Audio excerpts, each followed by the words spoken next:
ang daan. Ayan. Ang bunga niya medyo maliit.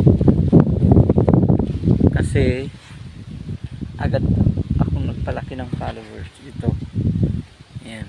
Dalawa malaki na agad siya. Yung dahon niya halos nandun na sa bunga ng tatandaan. Ayan. Kaya medyo maliit yung bunga niya kasi naagaw na nito.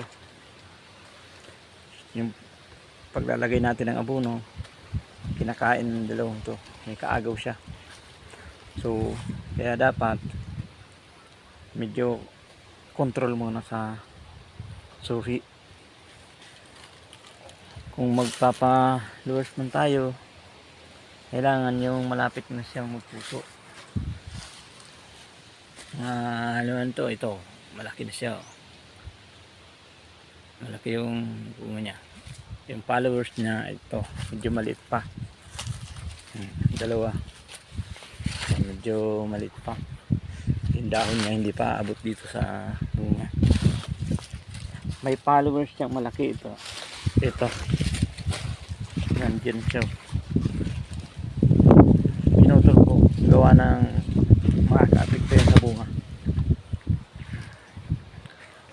Kaya halimbawa ito medyo dubanaga na siya. Ganyan yung followers niya isa lang. So ganyan. Kailangan bago siya pumuso meron na siyang ganito. Hanap tayo na sa dito tayo.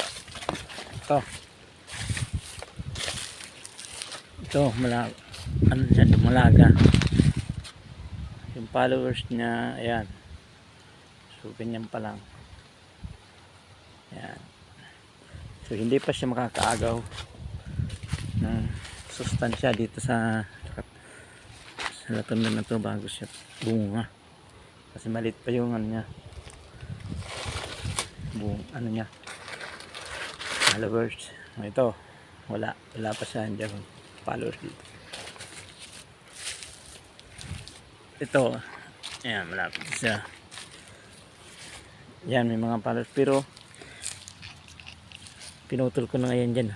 Pero puputulin ko yan kasi dito tayo sa may kukuha ng panibago yung maganda. Pipili tayo dyan, may lalabas yan dyan sa medyo ito kasi medyo ano siya, malapit dito, hindi siya maganda. Kailangan medyo may distansya siya sa puno para maganda yung susunod niya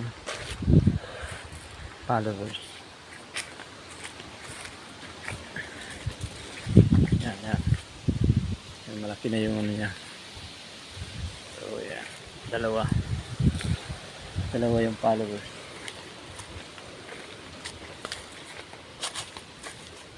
Ito yung sinasabi ko, followers na medyo may distansya dito. Ayan. Medyo tatso siya, medyo may distansya. So okay yan. Hindi sila disikit-ikit, pili silang patuloy yung tatlo. Ito.